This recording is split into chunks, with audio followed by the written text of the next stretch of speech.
अंतर्गत जो चर्चा माननीय सदन में चल रही थी, आज सत्ता पक्ष की ओर से रेवेन्यू मिनिस्टर ने जब बोलना शुरू किया, एक तो पहली बात है कि जिस विषय पर नोटिस दिया गया है, जिस विषय पर चर्चा चल रही है, उस विषय पर वो बोल ही नहीं रहे और वो शुरू ही सराज से होते हैं, जयराम ठाकुर से होते हैं और ख़त्म भी सराज पे करते हैं, जयराम ठाकुर पर ख़त्म करते हैं।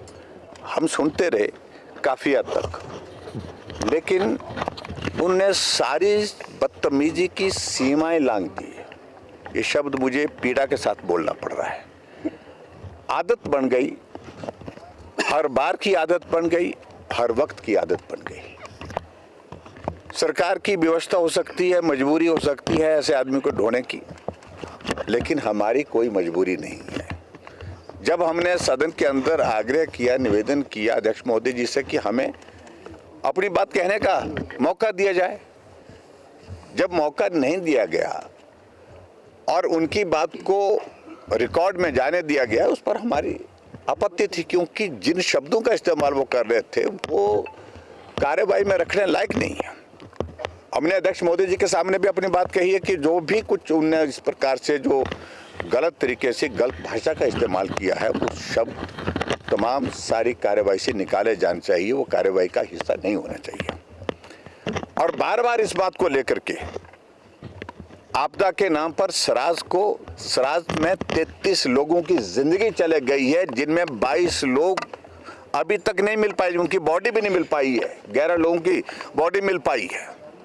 उनके परिवारों के ऊपर इस श्रीमान ने एफआईआर दर्ज की है। 8-8 बार फोन करते रहे वहां पर एसडीएम को और एसएचओ को कि इसके खिलाफ मामला दर्ज करो, इसको भी करो, इसको भी करो। मामले दर्ज पड़े हैं दर्जनों लोग, लगभग 72 लोगों के खिलाफ, मुझे एग्जैक्ट फिगर नहीं मालूम, लेकिन कितने लोगों के ऊपर 3 मामले वहां पर दर्ज किए गए हैं आपदा में। और ऐसी सूरत में ऊपर से सदन के अंदर इस प्रकार से वाहियात बात करना और जो शब्द कार्यवाही में रखने लायक नहीं है, उन शब्दों का इस्तेमाल करना, मैं समझता हूँ बहुत दुर्भाग्यपूर्ण है।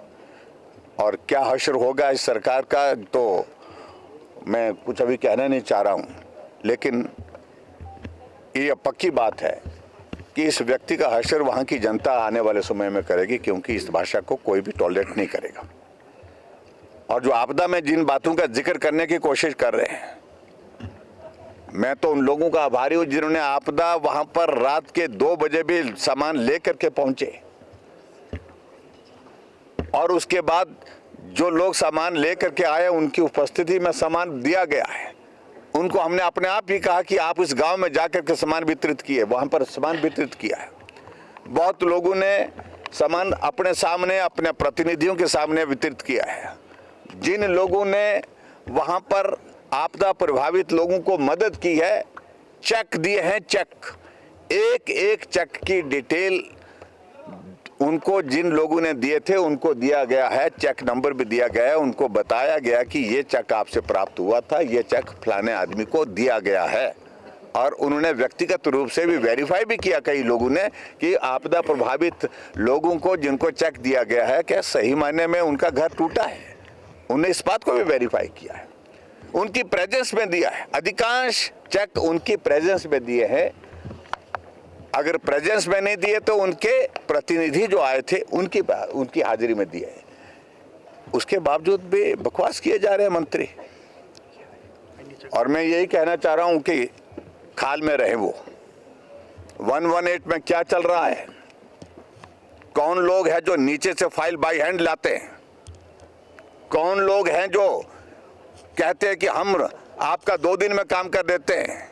इन तमाम मुद्दों को लेकर के पर्दे उठने वाले आने वाले समय में। और मैं बड़े साफ शब्दों में कह रहा हूं कि मुख्यमंत्री की व्यवस्था हो सकती है, ऐसे आदमी को टॉलरेट करने की हमारी कोई व्यवस्था नहीं है। अगर वो इसी प्रकार से भाषा का इस्तेमाल करते रहे, हमने माननीय अध्यक्ष महोदय को विधानसभा के कह दिया क्या कि हम रेस्ट ऑफ द पोर्शन जो हाउस का जो कार्यवाही का रहेगा, जो कुछ भी वो बोलेंगे हम सदन में उनकी बात नहीं सुनेंगे। केंद्र में गृह मंत्री जी के समक्ष बहुत सारे मसलों को लेकर के बातचीत हुई है और प्रमुख रूप से आपदा प्रभावित लोगों के लिए मदद मिले, इन सारी चीज़ों के लिए भी हमने आग्रह किया है। और मुझे तो सिर्फ इतना ही कहना है कि केंद्र सरकार इनकी डिक्टेशन पर, इनके इस पर नहीं बात करेगी, जो आदेश ये करेंगे, ये बोलेंगे, उस तरह से नहीं, अपने सिस्टम के मुताबिक करेंगे। और निश्चित रूप से जो बात प्रधानमंत्री नरेंद्र मोदी जी ने कही है, हिमाचल के लोगों के लिए, आपदा प्रभावित लोगों के लिए मदद करेंगे, वो मदद आ रही है, आने वाली है, बहुत जल्दी आने वाली है। लेकिन मैं प्रश्न खड़ा करता हूँ, अगर आपने पूछ लिया 5,500 करोड़ रुपए हिमाचल प्रदेश को 2023 के बाद अभी तक मिला है, डिजास्टर का, एनडीआरएफ का, एसडीआरएफ का पैसा, क्या वो आपदा प्रभावित लोगों को मिला है? क्या आपदा प्रभावित इलाके में जो सड़कें टूटी है, उन सड़कों पर लगा है? वो कहां गया है? वो सरकार चलाने पर खर्च किया है। इसलिए मैं बड़ा साफ कह रहा हूं कि अभी भी इनकी मंशा बार बार एक ही बात को लेकर के पैसा सीधा खाते में आए, और कुछ लोगों की मंशा तो है कि खाते में भी नहीं, जेब में आए पैसा।